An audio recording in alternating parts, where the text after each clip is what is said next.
analisando o capítulo 6. Estamos aí na sequência de mensagens aí do livro de Neemias. Estamos quase no final do livro. E nós vamos fazer a leitura do capítulo 6, do 15 ao 19. Amém? Neemias, capítulo 6, do versículo 15 ao 19. Amém? Todos acharam? Quem encontrou, fique de pé em reverência à palavra de Deus. Amém?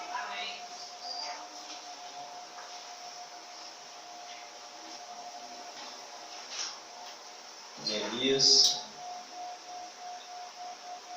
capítulo 6, do 15 ao 19.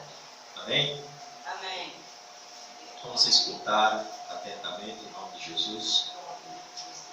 Diz assim a palavra de Deus: o muro ficou pronto no 25º dia de Eliú, em 52 dias, 4 dias de Elul, em 52 dias. Quando todos os nossos inimigos souberam disso, todas as nações vizinhas ficaram atemorizadas. E com o orgulho ferido, pois perceberam que a obra havia sido executada com a ajuda do nosso Deus. Aleluia. E também naqueles dias, os nobres de Judá estavam enviando muitas cartas a Tobias, que lhes enviara as suas respostas, porque muitos de Judá estavam comprometidos com ele por juramento, visto que era genro de Secarias, filho de Ara, e seu filho Joanã havia se casado com a filha de Mesulão, neto de Berequias. Até ousavam elogiá-lo na minha presença, e iam contar-lhe o que eu dizia. E Tobias continuou a enviar-me cartas para me intimidar. Vamos orar mais uma vez? Santo querido Deus, muito obrigado.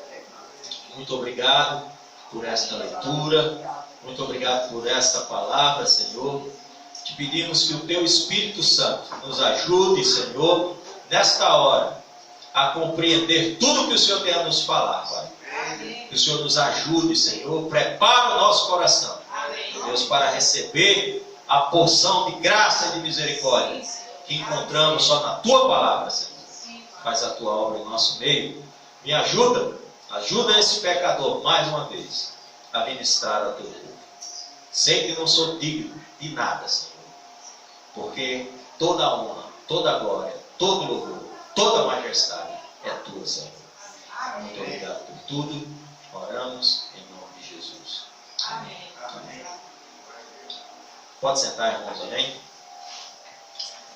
Meus amados irmãos, mais uma orientação, certo? Irmãos, em nome de Jesus, na hora da ministração da palavra, é necessário silêncio. Não é momento de conversa, de discutir nada. Momento que a palavra de Deus está sendo lida, é momento de silêncio. É momento de atenção. É momento de você se desligar de tudo que está acontecendo à sua volta e se focar exclusivamente em Deus. É momento de reverência à palavra de Deus. É Deus falando. Então, em nome de Jesus, entre isso na cabeça de vocês. Vamos ter reverência em nome de Jesus. Amém. Começou o culto, o foco é Deus. Você passou daquele portão para cá, esqueça os problemas lá de fora, esqueça o que está acontecendo e foque o seu coração em Deus. Amém. Porque o motivo de você entrar aqui é para adorar a Deus. Não é para ver a roupa que o pastor está usando, se fulano de tal abraçou ou beijou você, apertou sua mão. Não. O momento que você entra aqui é para adorar a Deus. Amém. Você vem aqui porque você está ansioso em ouvir a voz de Deus. Então, quando a palavra de Deus está sendo lida, é Deus falando. Então, em nome de Jesus, tenha reverência com a palavra de Deus. Não é a mim, não. Eu sou pecador igual a você. É reverência à palavra de Deus. Amém? Amém. Glória a Deus, irmãos. Recebam essa exortação com carinho, com amor. É cuidado meu a cada um de vocês, viu? Amém? Irmãos, nós estamos aqui chegando na reta final de uma série de mensagens do livro de Neemias. Quando nós vimos aí o povo de Israel, ele desobedece a Deus. Deus faz algumas advertências ao povo quando ele está adentrando na terra prometida. Depois de 40 anos no deserto, quando Deus tira eles do jugo do povo egípcio de Faraó, Deus abre o mar vermelho, Deus faz coluna de fogo de noite, nuvem durante o dia para proteger do sol, Deus alimenta o povo com maná do céu, e durante esse período o povo de Deus, em alguns momentos, ele se rebela contra Deus, ele desobedece a Deus, e como consequência eles passam 40 anos literalmente andando em círculos no deserto. O percurso que rapidamente eles poderiam chegar à terra de Canaã demorou 40 anos, porque Deus ficou 40 anos trabalhando e preparando aquele povo para que eles pudessem adentrar a terra prometida. Uma vez lá dentro, Deus faz promessas àquele povo e advertências. Deus promete que, olha, se vocês andarem nos meus estatutos, se vocês obedecerem a minha palavra, se vocês forem fiéis naquilo que eu estou dizendo a vocês, o caminho de vocês, a vida de vocês, tudo que vocês fizerem será próspero. Mas se vocês transgredirem, se vocês desobedecerem, acontecerá isso, isso, isso e isso. Deus dá uma série de advertências. O que é que ocorre? O tempo se passa, os dias se passam, e o povo começa o quê? A abandonar os caminhos do Senhor, abandonar a lei do Senhor, e como consequência disso, Deus levanta quem? O Império Babilônico. Levanta o rei Nabucodonosor. E esse rei, junto com seu exército, invade Jerusalém, mata a fio de espada muitos em Jerusalém, e leva muitos cativos. Destrói a casa de Deus, e leva consigo os utensílios sagrados. Faz uma verdadeira devastação na cidade. E durante 70 anos, o povo se encontra exilado. O povo está longe da cidade santa, longe de Jerusalém. O povo judeu foi levado cativo. E isso não foi por acaso que aconteceu, foi por conta da desobediência. Nabucodonosor foi a espada de Deus para corrigir o povo. Deus usou Nabucodonosor para corrigir o seu povo. E o que nós também aprendemos, que Deus não fez isso porque Deus é mau, porque Deus é perverso. É pelo contrário, Deus fez isso porque Ele ama o seu povo. Deus fez isso porque o pai que ama o seu filho, ele corrige o seu filho. O pai que verdadeiramente ama o seu filho, ele corrige. E Deus, ele ama cada um dos seus filhos. Então, quando você está sendo corrigido por Deus, e dói, A correção de Deus muitas vezes dói e dói muito. Assim como a chinelada dos nossos pais quando éramos crianças. Mas é uma demonstração de amor. É porque Deus não quer que você continue errando. Deus sabe das consequências do erro. Deus quer que você acerte. Então, por isso, Ele vai corrigir. Então, isso ocorreu com o povo. Então, 70 anos de exílio. Estão afastados. Mas havia uma profecia. Jeremias faz uma profecia. Deus dá uma profecia a Jeremias, em que ele diz que após esses 70 anos, o povo retornaria à sua terra. O povo de Israel, Deus traria de volta. Se esse povo voltasse a buscá-lo, isso ocorreria. E passa-se um período de 70 anos, então sobe ao trono o Império Babilônico cai. Sobe ao trono o Império Medo-Persa. O rei Dário chega ao trono. E quando ele chega ao trono, ele toma conhecimento da profecia de Jeremias. E Dário ordena o retorno do povo a Jerusalém e ordena também a sua reconstrução.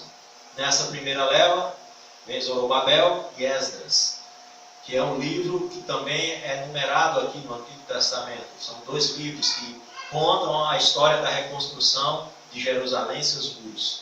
É o livro de Esdras e o de Neemias. E Esdras vem com Zorobabel. E eles iniciam a reconstrução desta obra. A reconstrução da cidade, a reconstrução dos muros de Jerusalém. A cidade se encontra devastada, não há justiça social, não há um mínimo de infraestrutura, o povo está humilhado, o povo está envergonhado, a situação é caótica, o povo está em fome, miséria. E se inicia essa reconstrução. Esdras tem a missão de trazer de volta o conhecimento da lei do Senhor. E Zorobabel tem a missão de reconstruir o altar de adoração a Deus. Nesse período, entra em cena outro rei, o rei Artaxerxes. Os inimigos de Jerusalém se revoltam com o progresso da reconstrução da cidade de Jerusalém. E o que ocorre é que eles mandam uma carta, onde essa carta está recheada de falsas acusações contra o povo de Deus. O rei, temeroso com aquelas acusações, com medo de uma revolta, Artaxerxes manda a paralisação da obra, que a obra seja paralisada. Então, por mais alguns anos, a obra de reconstrução de Jerusalém, seus muros, é paralisada. Aí nós adentramos agora, irmãos, no capítulo 1 do livro de Neemias.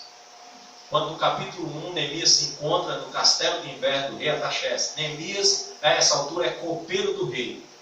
Ele é o segundo homem mais importante do império mais poderoso do mundo. Deus coloca um dos seus filhos em uma posição estratégica. E o seu irmão Anani, que tinha ido na primeira leva com Esdras e Zorobabel, vai de encontro a Neemias. E ao se encontrarem, Neemias faz uma pergunta corajosa. Uma pergunta muito corajosa. Ele pergunta a Anani: como estão os nossos irmãos em Jerusalém? E Anani dá um relato completo da situação. Trágica. Quem aqui viu as cenas do tsunami que aconteceu na Indonésia, dos terremotos que aconteceram em algumas cidades aí do mundo, em Moçambique? A situação de Jerusalém era bem parecida, só que não foi uma catástrofe natural. Foi um exército inimigo que entrou na cidade e destruiu a cidade. E o povo que está passando fome, está sendo zombado. Nas ruas, os inimigos do povo de Deus estão zombando o povo de Deus. E cadê o teu Deus? Onde está o teu Deus? Neemias, quando é confrontado com essa realidade, o seu coração se enche de tristeza. E ele se compadece dos seus irmãos que estão em Jerusalém passando por essa grande dificuldade. E Deus coloca no coração de Neemias o desejo de reconstruir a cidade, reconstruir os muros. Mas havia alguns problemas para isso, alguns obstáculos para isso. O primeiro obstáculo é que Jerusalém estava cercada de quê? Inimigos. Haviam muitos inimigos. E a cidade estava aqui com seus muros derribados. A autoestima do povo estava lá embaixo. Aliás, não havia autoestima do povo. Outra coisa é que Neemias também não tinha recursos financeiros necessários, próprios, para que ele pudesse executar. E o maior de todos os obstáculos, havia um decreto do rei ordenando a paralisação da obra. Como reconstruir a cidade? E Neemias, ele nos dá uma chave importante para que eu e você, para que o povo de Deus, ele tenha acesso ao impossível realizado por Deus. Aos olhos humanos, a reconstrução dos muros de Jerusalém, da cidade, era algo impossível de ser feito. Mas Neemias sabia que Deus é Deus do impossível. Tem algo na minha vida, na tua vida, talvez que você pense que é impossível de ser consertado. É impossível de ser realizado. Nesta noite eu gostaria de iniciar dizendo a você que é possível sim. Porque para Deus nada é possível. Absolutamente nada. Essa palavra não faz parte do dicionário de Deus. A palavra impossível não está no dicionário de Deus. Amém? Amém. E o que é que Neemias faz? Neemias começa uma campanha de jejum e oração. Ele se prepara. Durante 4 meses, ele se dedica ao jejum e à oração. Durante 4 meses. E 4 meses depois de uma campanha acirrada de jejum. Mas não era jejum e oração de qualquer jeito, viu, irmãos? Era jejum e oração fervorosa. Neemias se derramava na presença de Deus, clamando pela misericórdia de Deus, clamando por graça. Neemias pedia: Deus, me concede graça diante deste homem. Neemias precisava da bênção do rei da terra. Mas primeiro ele recorreu ao Rei dos céus para conseguir a bênção do Rei da terra. O Rei dos céus precisava morrer o coração do Rei da terra. Neemias busca isso. Neemias tem um encontro com o rei Artaxerxes, e o rei Artaxerxes observa que Neemias está triste e faz uma pergunta para Neemias, pergunta por que ele está daquele jeito, e Neemias conta para o rei a situação dos seus parentes, do povo de Israel, e o rei ordena que Neemias vá a Jerusalém e reconstrua os muros da cidade. Aleluia. Mas não só isso, porque Deus, além de ser Deus do impossível, Ele vai além daquilo que pedimos e que pensamos. E o que é que Deus faz? Deus, além de mover o coração do rei para liberar a reconstrução, Deus move o coração do rei para bancar financeiramente a reconstrução. Deus ainda fez além. Jerusalém está rodeada de inimigos. E o rei manda uma escolta, manda soldados e cavaleiros para fazer a segurança de Neemias. Deus é bom, não é, irmãos? Mas nem tudo é flores. Neemias chega a Jerusalém e, ao entrar na cidade, ele faz uma vistoria na situação. Porque Neemias nunca havia estado em Jerusalém. Pela idade de Neemias havia nascido no exílio. Neemias sabia da existência de Jerusalém pela história contada pelos mais velhos, talvez pelos seus pais. Ele nunca tinha contemplado a cidade. E ele sobe em um lugar bem alto e ele olha para aquela cidade grandiosa, toda destruída. Talvez outra pessoa, a ter essa visão, ficaria totalmente desanimada. Olharia e dizer, realmente é impossível fazer essa obra. Não tem como reconstruir isso não. Vou embora, vou desistir. Mas não foi isso que aconteceu com Neemias. Quando ele olha, ele vê naquela situação a possibilidade de o nome do Senhor ser grandemente glorificado. Neemias não tem uma visão da cidade destruída, ele tem a visão da cidade reconstruída. E às vezes é essa visão que falta para mim, falta para você diante de situações que nós atravessamos na vida, de lutas e de dificuldades.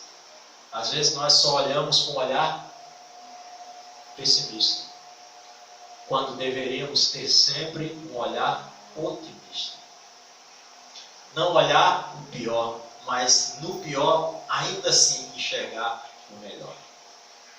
Enxergar que a situação difícil da vida é uma oportunidade que Deus está te dando para glorificar o nome dele. E inicia-se a obra de reconstrução de Jerusalém. Mas Jerusalém está o quê? Cercada de inimigos. Já havia acontecido 2 tentativas. Zorobabel e Esdras.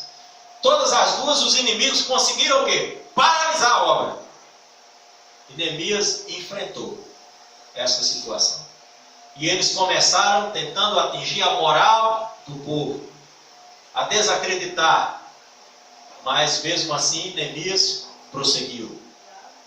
Depois eles tentaram levantar falso, como tinham feito a outra vez. Mesmo assim, Neemias não desistiu.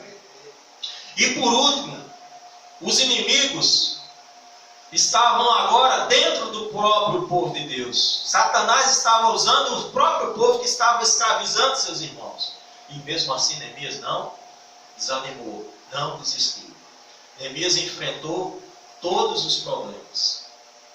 Você nem imagina a carga que esse homem, que estava agora na posição de governador de Judá, ele enfrentou para poder ter êxito na reconstrução dos muros de Jerusalém. Quando os muros estavam próximos a estar terminados, estava faltando só colocar as portas nos muros da cidade de Jerusalém. Os inimigos já estavam preocupados porque a obra estava prestes a ser concluída. E o que é que acontece? Todos os inimigos de Israel se unem para quê? Para matar, para tirar a vida de Neemias. E eles armam um plano estratégico para tirar a vida de Neemias. Mesmo assim, Neemias não desiste. Neemias não se abala. Neemias prossegue. E uma pergunta para você nessa noite. Qual tem sido a tua atitude diante da oposição? Diante daqueles que tentam frustrar os teus sonhos, que tentam tirar a alegria do teu coração. Qual é a posição que você tem adotado? Você tem se deixado levar pelas mentiras do inimigo? Ou você tem deixado seus ouvidos bem abertos para ouvir a palavra de Deus, para obedecer às orientações de Deus, para escutar a motivação de Deus? 3 fatores, é isso que nós vamos analisar nesta noite. 3 fatores foram importantíssimos para que Neemias tivesse êxito na reconstrução dos muros de Jerusalém. Primeiro fator, a confiança. Neemias confiava exclusivamente em Deus. Quando você vai lá para o capítulo 1, no início do livro de Neemias, Neemias, quando escuta o relato da situação que o povo de Israel está, ele não corre ao rei Artaxerxes imediatamente. Ele corre imediatamente ao rei dos reis, Senhor dos senhores. Ontem teve a marcha para Jesus, amém? Mas eu queria dizer para você nessa noite que a verdadeira marcha de Jesus, ela acontece de joelhos dobrados. Essa é a verdadeira marcha para Jesus. Não é correndo atrás do trio elétrico. A verdadeira marcha de Jesus, você quer ter vitória contra o pecado, contra a tentação, você quer experimentar o sobrenatural de Deus na sua vida, você quer se sentir forte no seu dia a dia, é joelho dobrado. Digo isso por experiência própria. Porque quando a minha vida de oração está uma negação, a quantidade de erros que eu cometo são maiores. Mas quando a minha vida de oração está boa, porque eu digo boa, irmãos, porque ainda não cheguei ao nível de excelência. E eu acho muito difícil chegar. Mas quando a minha vida está boa, eu consigo vencer com mais facilidade as tentações. E Neemias sabia disso. Então a confiança de Neemias estava em Deus. Esse foi o primeiro fator para que ele tivesse êxito na reconstrução dos muros de Jerusalém. A pergunta para você nessa noite: onde é que está a tua confiança? Está no teu emprego? No teu salário? No teu pastor? Na tua igreja? No teu pai? Na tua mãe? Onde é que está a tua confiança? Se a sua confiança não estiver em Deus, a chance de você fracassar é total. Mas se a sua confiança está em Deus, a chance de você fracassar é zero. Segundo fator, que foi importantíssimo para que Neemias tivesse êxito na missão de reconstrução dos muros de Jerusalém. Neemias era um homem com caráter irrepreensível. Ele dava exemplo. Ele era um líder que dava exemplo. Enquanto os outros governadores, o povo estava em grande miséria, sugavam o povo, Neemias tirava do próprio bolso para ajudar o povo. Neemias chegou até a comprar judeus que estavam sendo escravos para outros judeus, porque era assim que funcionava. No mundo antigo, quando você não conseguia pagar uma dívida, então você se tornava escravo daquela pessoa que você estava devendo. E o que é que Neemias? Neemias pegou o dinheiro que ele tinha e comprava e dava liberdade ao povo. Neemias alimentou grande parte das pessoas que participaram da obra com recursos próprios, observando que como governador ele tinha direito a arrecadar o quê? Impostos. Neemias deu o quê? Exemplo. Neemias, ele participou, sabe como? Ele não foi um líder que só dizia. É um ditado muito antigo, né? Os nossos pais, eu acho que os pais de vocês também diziam, eu escutei isso algumas vezes do meu pai, né? Por falta de sabedoria, ele dizia: faço o que eu digo, mas não faço o que eu faço. Esse é um ditado do cão, né? Porque como assim? Você está fazendo errado e quer que eu faça o certo?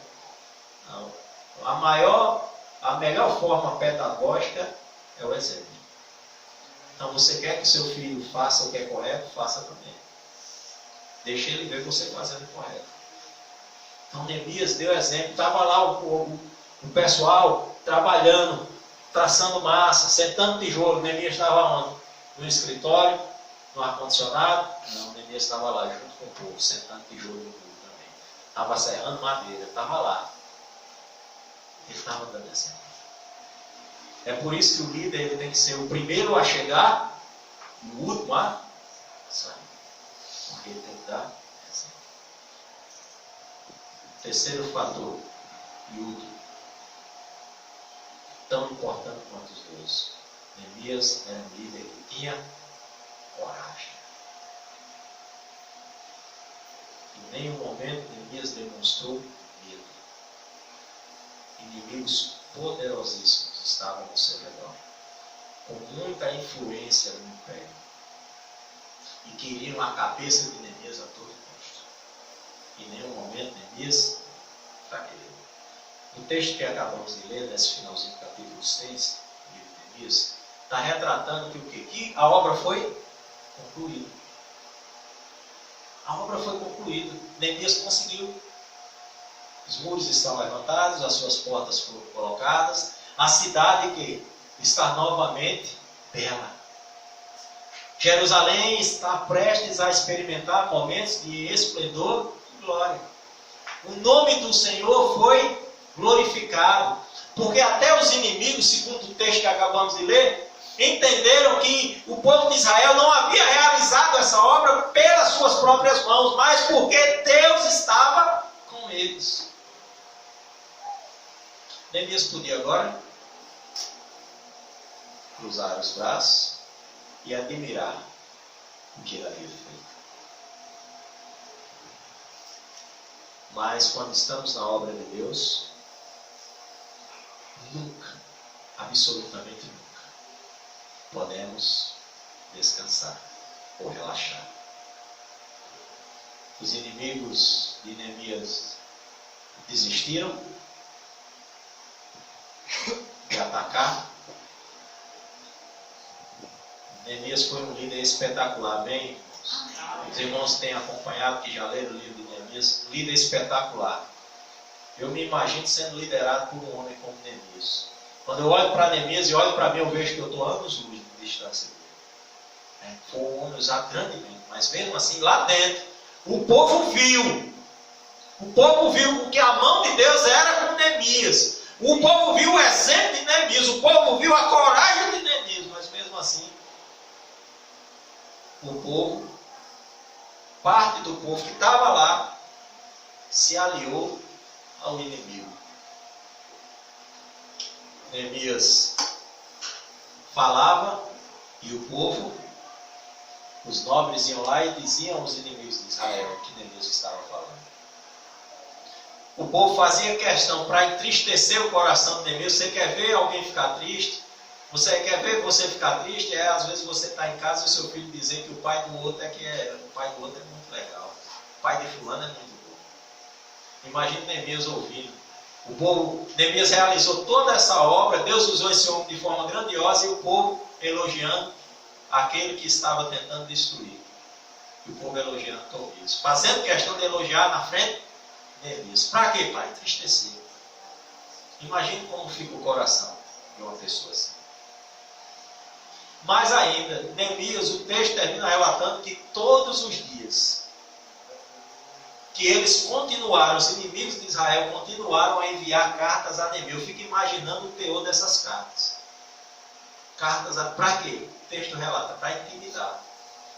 Para meter medo em Neemias. Para Neemias pegar a malinha dele, as coisas e ir. Mas Neemias é um líder que confia exclusivamente em Deus. É um líder que dá exemplo. E é um líder que tem coragem.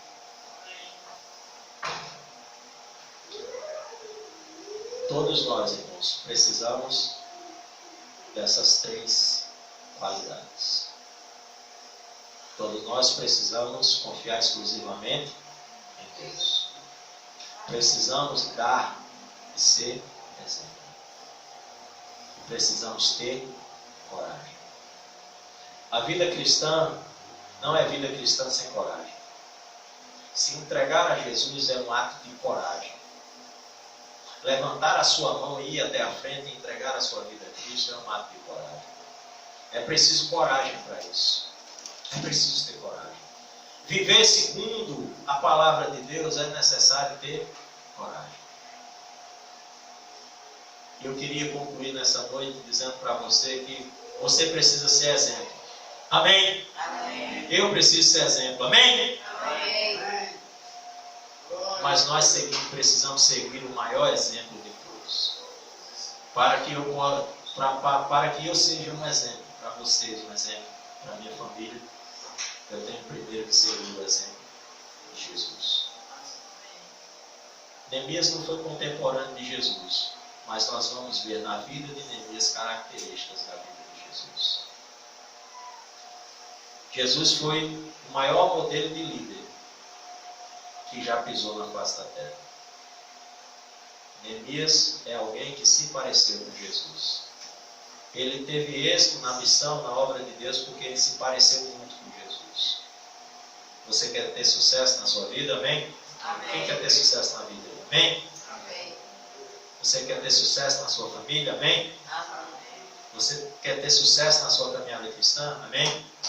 Você tem que se parecer com Jesus. Eu tenho que me parecer com Jesus. Os inimigos sempre existirão. Os inimigos nunca desistirão de atacar você, de tentar tirar você do foco.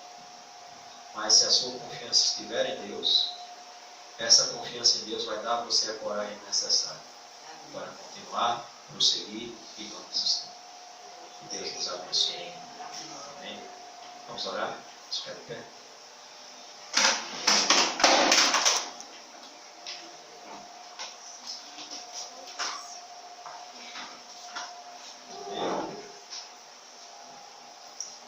Santo querido Deus, muito obrigado.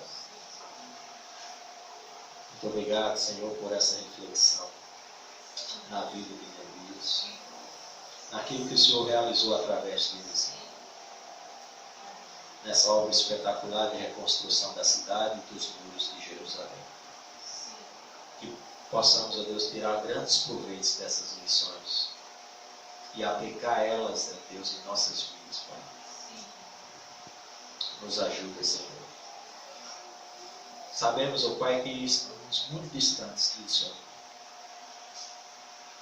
Quando eu olho para a vida de Neemias, eu me sinto envergonhado com a minha, porque eu vejo o quanto eu estou distante. Mas ainda bem que a Tua palavra diz que as Tuas misericórdias se renovam a cada dia. Amém. E que enquanto eu respirar, há a possibilidade de me aproximar mais e me parecer mais com Jesus. Cada dia que acordo é uma oportunidade que o Senhor me dá.